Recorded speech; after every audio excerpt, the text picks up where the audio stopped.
할렐루야. 옆 사람과 인사하시겠습니다. 하나님은 살아계십니다. 앞뒤로도 한번 인사하시겠습니다. 예수님 안에 소망이 있습니다. 예수님 안에 큰 소망이 있는 줄로 믿습니다. 예수님은 우리에게 오셔서 우리의 삶의 문제를 해결해 주시고 우리에게 천국 소망을 허락하시고 생명 주시고 은혜 주시고 구원을 베풀어 주신 줄로 믿습니다. 우리 예수님께서 이 세상에 오셔서 많은 기적들을 행하셨는데 오늘 본문 말씀에는 예수님이 행하신 첫 번째 기적이 나와 있습니다. 우리 한번 1절과 2절 말씀 읽어보겠습니다. 시작. 사흘째 되던 날 갈릴리 가나에 혼례가 있어 거기 계시고 예수와 그 제자들도 혼례의 청함을 받았더니, 이 첫 번째 기적에 장소가 나와 있고 또 그 시간이 언제인지 때를 말씀을 하고 있습니다. 1절 말씀에 보면 사흘째 되던 날 이렇게 말하고 있죠. 우리 예수님이 베푸신 첫 번째 기적, 그 기적이 행해지던 그 때가 언제였냐면 사흘째 되던 날이었다는 것입니다. 이 기준점이 어디였을까요? 사흘의 기준점, 그것은 바로 윗부분 1장 마지막 부분에 나와 있어요. 우리 예수님께서 누구와 만나셨냐면 나다나엘이라고 하는 사람과 만났습니다. 빌립의 소개로 나다나엘을 만나게 되어졌죠. 이 나다나엘은 예수님을 처음에 인정하지 않았습니다. 나사렛에서 무슨 선한 것이 나겠느냐 그렇게 말을 했죠. 그러나 예수님을 만나본 다음에 하나님의 아들이심을 고백하게 되어지고 예수님을 따르는 제자가 되어집니다. 이 만남 이후로 사흘째 되던 날이라는 것이고요. 예수님의 첫 번째 기적이 행해지던 장소는 어디냐면 갈릴리 가나라고 하는 마을이었습니다. 우리 한번 지도를 보여주시면은요, 지금 빨간색, 파란색, 또 빨간색 이렇게 세 부분이 되어 있는데 유대 지역을, 이스라엘 땅을 세 부분으로 나눌 수 있습니다. 갈릴리 지역, 사마리아 지역, 또 유대 지역 이렇게 나눌 수가 있어요. 갈릴리 지역은 이스라엘에서는 북단에 있습니다. 위쪽에 있습니다. 갈릴리 지역이라고 하는 것은 갈릴리 호수를 끼고 있는 그러한 지역들이고 마을들입니다. 이 갈릴리 지역의 밑에 부분이 나사렛이라는 동네가 있고 나사렛에서 위로 북쪽으로 한 6km 올라가면 가나라고 하는 마을이 나옵니다. 그러니까 오늘 본문의 그 기적의 장소는 어디냐면 가나라고 하는 그 마을에서 있었던 일이고요. 혼인잔치가 여기에서 열렸습니다. 유대인들은 보통 혼인식을 7일 동안 열립니다. 7일 동안 잔치를 밤낮으로 하는 거죠. 부유한 집에서는 더 길게도 했다고 합니다. 7일 동안 잔치를 베푸는데 우리 예수님의 어머니가 거기 있었다는 말은 예수님의 어머니는 첫날부터 마지막 날까지 예수님의 어머니는 잔치에 참여하고 계셨습니다. 초청을 받아서 거기에서 계셨고요. 예수님과 그의 제자들도 초청을 받았던 것 같아요. 우리 한번 2절 말씀 보면 예수와 그 제자들도 혼례의 청함을 받았더니 이렇게 말씀을 하고 있습니다. 조금 전에 누구와 만난 이후로 사흘째 되는 날이라고 했죠. 나다나엘이라고 하는 사람과 만난 그 사흘째 되는 날이었는데 사실 이 가나는 누구의 고향이냐면 나다나엘의 고향입니다. 나다나엘이 자라난 고향이고요. 바로 그 나다나엘의 고향이기도 하고 또 나사렛과 가까운 이 가나의 혼인잔치에 우리 예수님도 참여하게 되어졌습니다. 그런데 문제가 발생을 한 거예요. 이 혼인잔치에. 우리 3절 상반절 함께 읽겠습니다. 시작. 포도주가 떨어진지라. 여기까지만 읽겠습니다. 포도주가 떨어져 버렸습니다. 포도주가 떨어졌다는 건 바닥이 났다는 것입니다. 이 이스라엘에서 결혼식의 필수품은 무엇이냐면 포도주예요. 지역마다 그 잔치에 꼭 나와야 되는 음식들이 있습니다. 우리 전라도는 무엇인가요? 전라도라고 했을 때에 홍어가 나오는 곳도 이렇게 뭐 광주 몇 곳이지요. 여수 쪽 가면 또 홍어가 안 나온다고 하더라고요. 그쪽 사람들은 잘 안 먹는다고 그러던데 정확하게는 모르겠습니다. 저 전남, 호남 하면 전라도 하면 전라북도도 포함되는데 전라북도도 나오는지는 모르겠습니다만은 어쨌든 홍어 이게 나와야 되는 음식으로 그렇게 알고 있습니다. 2000년 전에 유대 사회에서 결혼식에 포도주는 필수품이에요. 그들은 음료수처럼 그것을 마셨습니다. 그런데 이 포도주가 떨어졌다는 것은 이건 단순한 문제가 아니었어요. 심각한 문제를 발생시키는 것이었습니다. 첫째로 이 포도주가 떨어졌다는 것은 잔치에 흥이 깨져버렸다는 것을 의미하는 것입니다. 포도주가 들어가야 흥이 나고 잔치가 계속되어지는데 이 포도주가 떨어짐과 동시에 이제 흥이 깨져버린 거예요. 잔치가 이렇게 좀 분위기가 사라져버린 것입니다. 이런 문제가 있죠. 두 번째 문제는 무엇이냐면 집안 망신을 당하는 것입니다. 이 당시에 포도주가 떨어진 것은 그 공동체 안에서 마을 공동체나 이웃과 사이에서 아주 이렇게 수치스러운 일이었다라고 말을 합니다. 무능력을 보여주고 인색함을 보여주고 가난함의 징표가 되어지고 손님 접대하는데 소홀하고 이렇게 해서 그 집안은 이제 계속해서 이렇게 딱지가 붙는 거죠. 이러한 문제가 발생을 하는 것이고요.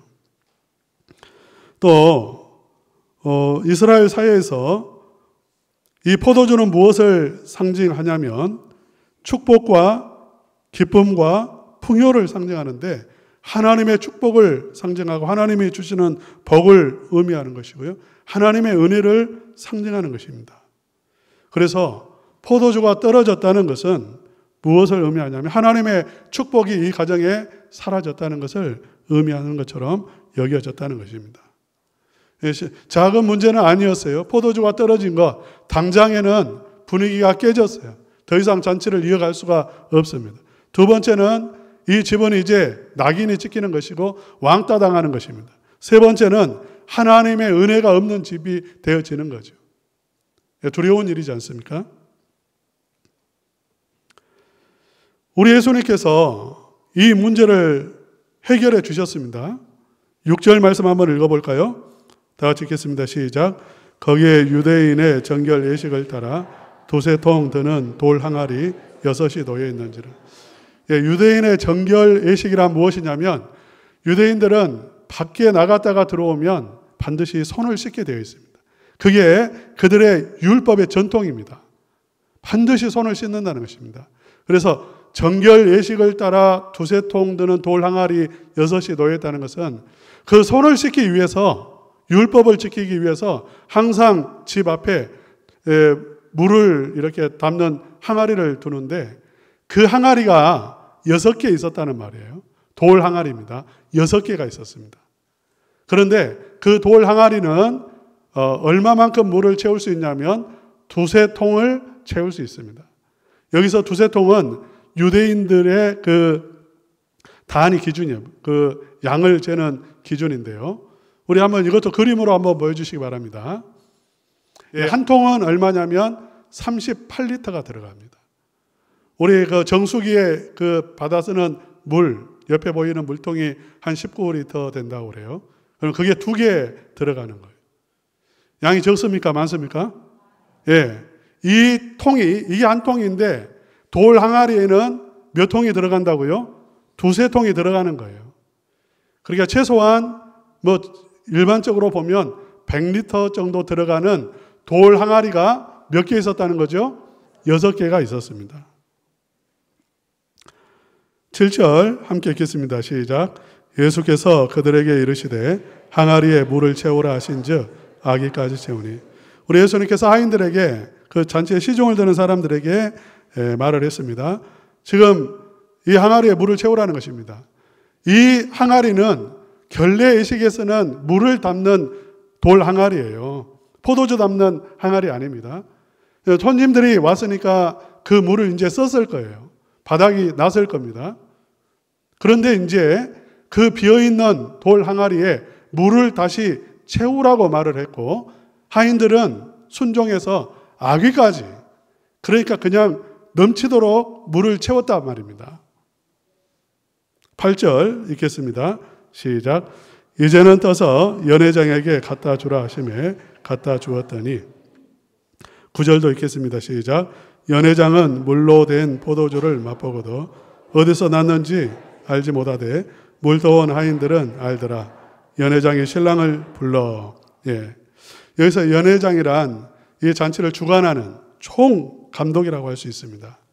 가족들은 손님 접대해야 되니까 잔치를 주관을 못해요. 그래서 마을이나 그 지역에 가장 손이 크고 또 마음도 넓고 그리고 지도력도 있고 음식도 잘하는 그러한 사람을 리더로 세워서 이제 잔치를 주관하게 하는데 바로 그 연회장에게 그 물을 갖다 주라고 했습니다. 그런데 분명히 여러분 아시다시피 이 갖다 주는 물은 무엇이죠? 예, 항아리에 있는 물이에요. 그런데 그 물을 마신 연회장은 뭐라고 말합니까? 포도주를 마셨다라고 말을 해요. 그러니까 어느 한 시점에서 물이 포도주로 변화되어 버린 것입니다. 놀라운 일이죠. 그것도 이렇게 연회장이 말했어요. 사람마다 잔치를 하면 먼저 좋은 포도주를 낸 다음에 야, 이제 포도주 참 맛있다. 그렇게 이제 칭찬하고 나중에 취하면 구분이 잘 안 돼요. 그러면 이제 좀 낮은 것을 내는데 연회장이 맛본 포도주는 지금까지 먹어본 포도주보다 훨씬 맛이 있었다는 겁니까? 없었다는 것입니까? 맛이 있었다는 것입니다.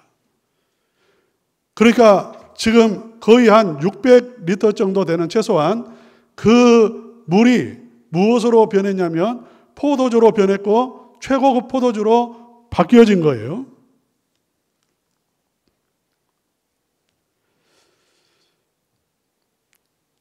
우리 11절 말씀 한번 읽겠습니다. 시작.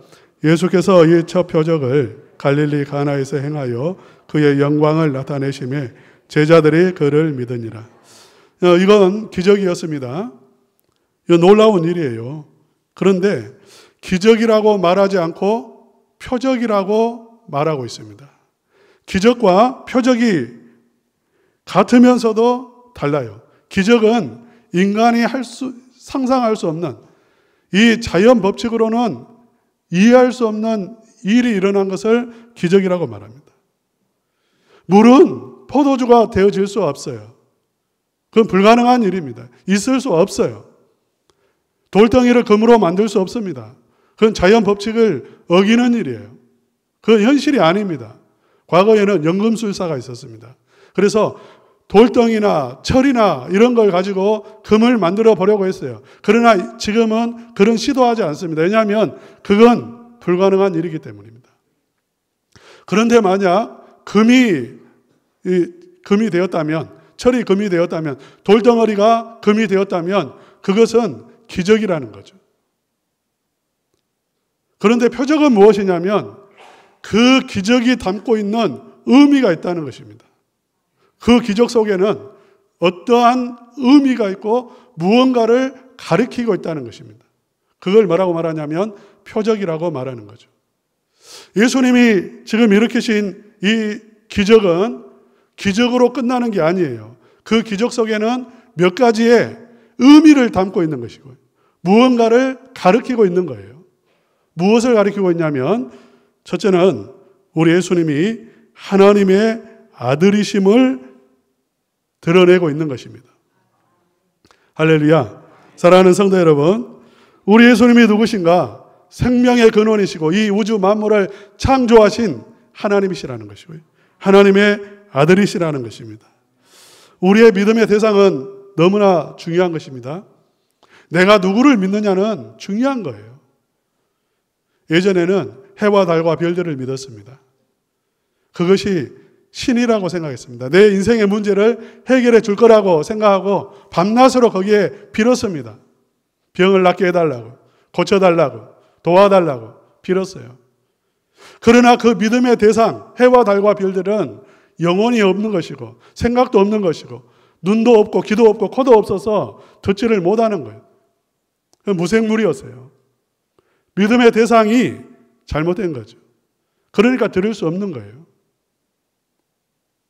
우리 예수님은 누구신가? 물을 포도주로 바꾸실 수 있는, 그렇게 완전히 새로운 것을 만드시고 창조하실 수 있는, 인간의 근본적인 문제를 해결하실 수 있는 능력이 있으신 하나님이시라는 거예요. 할렐루야. 살아계신 여러분, 우리가 늘 불안하기도 하고 또 염려가 되기도 하지 않습니까? 우리 인생의 문제를 놓고 볼 때. 그러나 기억하십시오. 내가 정말 잘 믿든 못 믿든 간에 우리 예수님은 하나님이시라는 것입니다. 하나님은 살아계신 전능하신 분이시라는 것이고요. 그러므로 우리 성도님들, 우리 예수님에게 구하시기를 바랍니다. 우리 예수님의 어머니가 예수님에게 포도주가 떨어졌다라고 말을 했어요. 그 말은 다른 말로 하면 이 문제 해결해 달라는 거예요. 이게 잘못했어요? 잘못되지 않았어요? 이따가 설명하겠지만 이건 너무나 잘한 거예요. 할렐루야. 사랑하는 성도 여러분, 예수님에게 구하시기를 바랍니다. 예, 병 들었으면 병 고쳐주세요라고 구하십시오. 여러분, 문제가 생겼으면 예수님이 이 문제 해결해 주십시오. 바로 기도하세요. 미루지 마세요. 즉시로 기도하세요. 한마디라도 하세요. 기도를 미룰 필요가 없습니다. 기도를 길게 할 필요도 없어요. 우리 예수님은 기도를 가르쳐 주실 때에 중언부언하지 말라고 했어요. 기도 오래 한다고 들어주시는 게 아니에요. 믿음으로 예수님 앞에 나와서 이 문제 해결해 주세요라고 하면 그 다음부터 이 문제는 누구의 문제냐면, 누구의 문제죠? 예수님의 문제가 되어지는 줄로 믿습니다. 예수님께 되는 거예요. 나는 보고하면 거기서 끝나는 거예요. 그리고 맡겨버리세요. 예수님 이제 맡겼으니 예수님 알아서 해주세요. 안 되면 누구 탓이죠? 누구 탓이에요? 내 탓 아닙니다. 예수님 탓이에요. 우리가 군대 가면 제일 먼저 배우는 게 있습니다. 보고해라는 거예요. 무슨 일이 일어나든, 맞든지 사고 났든지 무슨 일이 일어났든지 보고해라. 보고하는 순간 이제 누구 문제가 되죠? 그 상관이 책임져야 돼요. 내 문제 아니에요. 마찬가지예요. 우리 인생의 문제를 만날 때에 여러분, 그것을 내가 지고 있지 마시고 우리 예수님에게 드리시고 예수님에게 말하시고 예수님에게 고하시기를 바랍니다. 그러면 최고급 포도주를 만들어 주셨던 것처럼 우리의 인생의 문제를 가장 아름답게 해결해 주시고 내가 구하는 것 그 이상의 것으로 해결해 주실 줄로 믿습니다. 예, 우리 예수님은 하나님이심을 보여주시는 것이고요. 또 우리 예수님이 이 표적을 통해서 무엇을 보여주시냐면 예수님이 그리스도이심을 보여주는 거예요. 우리 예수님은 그냥 물로 포도주 만드는 이 일을 위해서 오신 게 아니라 우리 인생의 근본 문제 해결해 주시기 위해서 오셨다는 거예요. 그것 때문에 우리 예수님과 어머니의 대화가 우리가 보기에 약간 꼬이는 것처럼 보여집니다. 우리 한번 읽어봅시다. 3절 말씀 한번 읽겠습니다. 시작. 포도주가 떨어진지라 예수의 어머니가 예수에게 이르되 저들에게 포도주가 없다. 예, 예수님의 어머니 마리아가 예수님에게 포도주가 떨어졌다. 바닥이 났다. 큰일 났다. 이제 이 집이 이제 결혼식을 해서 이제 멋있게 살아야 되는데 이 집은 이제 처음부터 이제 아주 어려워졌다. 이렇게 말을 한 거죠. 근데 우리 예수님께서 뭐라고 말씀하시냐면 4절입니다. 함께 읽겠습니다. 시작. 예수께서 이르시되 여자여 나와 무슨 상관이 있나이까? 내 때가 아직 이르지 아니하였나이다. 예, 예수님이 엄마 했어요? 여자여 했어요? 예, 어머니를 부르는 호칭이 많아요. 그런데 여자여 이렇게 말을 했어요. 우리가 볼 때는 아주 이렇게 참 이 표현이 그런데 쌩 까는 것처럼 보여요. 아주 이렇게 차갑게 대하는 것처럼 보여요. 여자여 나와 무슨 상관이 있습니까? 지금 무슨 말씀하세요? 나와 무슨 상관이 있어요? 이 집 포도주 떨어진 것하고 나하고 무슨 상관이 있어요? 왜 귀찮게 하세요? 나 관심 없어요. 이렇게 말하는 것처럼 느껴지는 거죠. 그런데 예수님이 지금 이렇게 대답하시는 이 의미 속에 무엇이 들어있냐면 여자여 이렇게 말한 것은 뭐냐면 여사님 그런 뜻입니다. 오해하시면 안 돼요. 우리가 아주 이렇게 존경하는 부인을 여사님, 사모님 그렇게 부릅니다. 그것처럼 여자여, 이 말은 헬라어로 귀네라고 하는 말인데 귀부인을 일컫는 그러한 표현이에요. 여사님, 사모님 이렇게 표현한 이유는 또 창세기 3장과 연관이 있습니다. 우리 예수님이 십자가에서도 예수님 어머니를 여자여 이렇게 표현했는데 이건 뭐냐면 여자의 후손이 뱀의 머리를 상하게 하고 인간을 구원할 것을 아담과 하와가 처음 타락했을 때 하나님은 바로 말씀을 하셨어요. 그래서 여자여 이 말은 예수님이 바로 하나님이 약속한 메시아라는 것을 보여주는 그 호칭인 것이고요. 예수님은 지금 무엇을 하시냐면, 무엇하기 위해 오셨냐면 물로 포도주 만들기 위해 오신 것이 아니라 그리스도의 사역을 하기 위해서 오셨다는 것입니다. 그래서 이 일이 무슨 상관이 있습니까? 나는 이 일을 위해 온 게 아니라 나는 십자가를 져서 죄의 문제를 해결하고 인간을 근본적인 문제로부터 해결하기 위해서 이 세상에 왔다는 것을 말씀을 하는 거예요. 그래서 내 때가 아직 이르지 아니하였나이다. 그 말은 나 아직 기적 베풀 때 아닙니다. 이 말이 아니라 내 본래의 목적, 근본적인 내가 이 세상에 온 이유는 무엇이냐면 그때 십자가를 지는 때예요. 구속사역을 위한 때죠. 그 때가 아직 안 됐습니다. 나는 그 일을 위해서 이 세상에 왔습니다. 그러한 표현인 거죠. 할렐루야.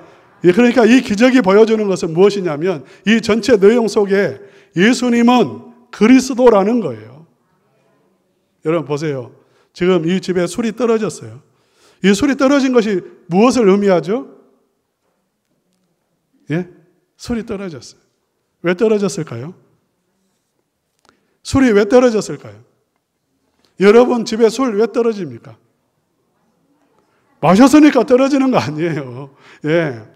얼마나 술을 많이 마셨길래 이 잔치집에 예? 술이 준비했을 거 아니에요. 예상했을 거 아니에요. 이 정도면 될 거라고 생각하지 않았겠습니까? 그런데 중간에 바닥이 났어요. 그만큼 많이 마셨어요. 우리 인생에 무엇을 보여주냐면 공허함을 보여줍니다. 고통을 보여줍니다. 왜 술 마십니까? 재미가 없으니까요. 즐거움이 없으니까요. 제 친구 동창회 처음 와라고 해서 제가 이렇게 말했어요. 야, 가봤자 너희들 술밖에 안 먹더라. 나는 그래서 안 갈란다. 그랬더니 술 안 마신다 하더라고요. 술 안 마실 테니까 안 마셔. 요즘에 술 마신 사람이 누가 있어? 그렇게 안 마셔. 그래서 이제 갔습니다. 갔더니 가서 이렇게 보니까 이제 음식이 나와 있는데 다 술이 그냥 있더라고요. 밥부터 먹는 게 아니라 술부터 마시더라고요. 처음부터 끝까지. 예. 저는 술 안 마셔요. 왜? 술 안 마셔도 즐거워요. 술 안 마셔도 안 마시는 게 훨씬 더 나아요. 술을 마시는 이유가 뭐냐면 그 안에 고통이 많기 때문에, 스트레스가 많기 때문에, 예. 공허하기 때문에, 울분이 가득 차 있기 때문에. 제가 어렸을 때 저희 집이 신장로하고 바로 이렇게 100m 정도밖에 안 떨어져 있어요. 그 정도보다도 덜 떨어져 있는데 그 사이에 신장로와 저희 집 사이에 무덤이 큰 거 하나 있고 소나무들이 있고 또 이렇게 공터 속에는 잔디밭이 이렇게 있었습니다. 그러면 봄이나 이렇게 가을에 관광차들이 올라가다가 그 궤티째를 올라가다가 중간에 가끔 멈춰가지고 술판과 춤판이 벌어져요. 그럼 저는 이제 바로 지금 옆에서 벌어지는 일이니까 보게 되죠.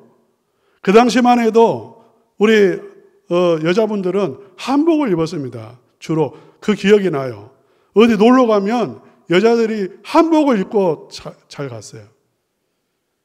그러면 이제 거기서 이제 이렇게 술판이 벌어지는데 그렇게 여자분들이 술을 마시더라고요. 아줌마들이. 그리고 막 술 마신 다음에 울어요. 막 통곡을 해요. 통곡을 해. 막 비명을 지르고 감을 지르고 막 못 살아 하고 그러다가 또 막 웃어요. 우리가 춤춰요. 뭐 이걸 몇 번 반복을 이렇게 하는 거예요. 어렸을 때는 그게 추태라고 생각했는데 지금 생각해 보면 그만큼 쌓인 게 많았던 거예요. 그러나 술로 해결이 안 되죠. 술은 떨어지는 거예요. 해결이 안 돼요. 몸만 상할 뿐이에요. 지금 이 잔치에서, 가나 잔치에서 우리 인간의 모습을 다 보여주고 있습니다. 우리 인생. 공허하고, 너무 이렇게 괴롭고 힘들고 어둡고, 그러나 해결이 안 되는, 술로도 해결이 안 되는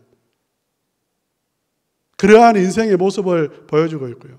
이 가정, 사랑해서 결혼했습니다. 그러면 이제 행복하게 자식 낳고 잘 살았습니다. 오래오래 살았습니다. 그렇게 될까요? 안 될까요? 그건 동화에서나 있습니다. 동화에서나 있는 이야기예요. 결혼하는 순간 무엇이 시작되죠? 전쟁이 시작되고 고통이 시작되고요. 예. 돌발되는 일들이 너무나 많이 있어요. 인생의 고단한 많은 어려움이 있어요. 슬픔이 있습니다. 포도주가 떨어졌다는 것은 하나님의 은혜가 끊겼다는 것을 의미한다라고 했습니다. 이러한 모든 그렇게 왜 인간이 이렇게 힘들고 공허하고 슬프고 고통스럽고 문제들로 가득 차 있는가? 근본적인 문제가 무엇이냐면 하나님의 은혜가 사라졌다는 것입니다. 지난주에 말씀드렸던 것처럼 성령의 역사가 사라진 것입니다. 우리 예수님이 지금 이 기적을 통해서 예수님이 메시아임을 보여주시는데 메시아의 사역이 무엇이냐면 기쁨을 회복시키는 거예요. 할렐루야! 우리의 인생을 회복시키는 겁니다. 창조, 타락 이전으로 회복시키는 거예요. 가정을 회복시키는 거예요. 할렐루야!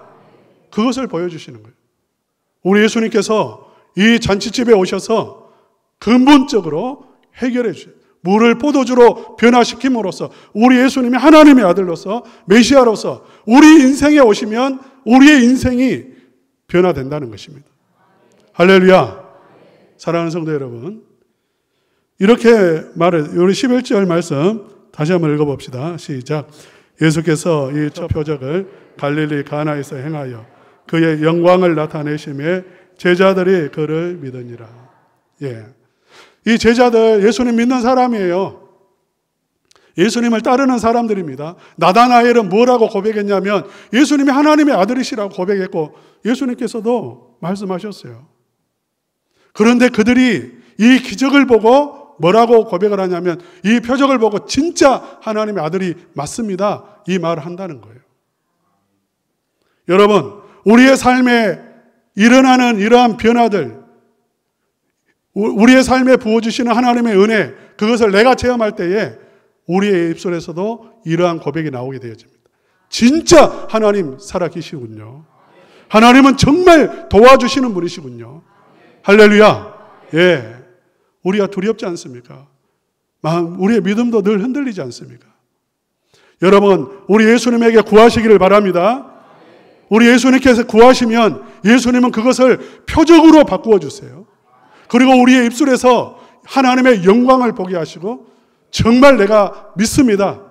이제는 내가 정말 예수님이 그리스도이시요 하나님의 아들이심을 머리로만 믿는 게 아니라 내 삶을 통해서 믿습니다.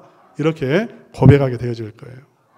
그리고 이렇게 고백하게 되어지면 내 마음속에 은혜가 채워지고 기쁨이 채워지고 하나님의 사랑이 채워지고 하나님의 아들임을 확신하게 되어지고 살아계신 하나님을 만나게 되어지면 우리의 삶이 변하게 되어져서 나를 보는 사람들이 이렇게 말할 겁니다. 어떻게 이렇게 달라졌냐고. 마치 물이 포도주 된 것처럼 어떻게 이렇게 삶이 바뀌었냐고 물어볼 것이고 그들의 입술에서도 진짜 예수님은 하나님이시요 살아계신 하나님의 아들이시고 그리스도이십니다. 그러한 고백이 나오게 되어질 줄로 믿습니다. 사랑하는 우리 성도님들, 예수님 안에서 아름답게 변화되어지시고 그리스도의 표적으로 살아가시기를 주님의 이름으로 축원합니다.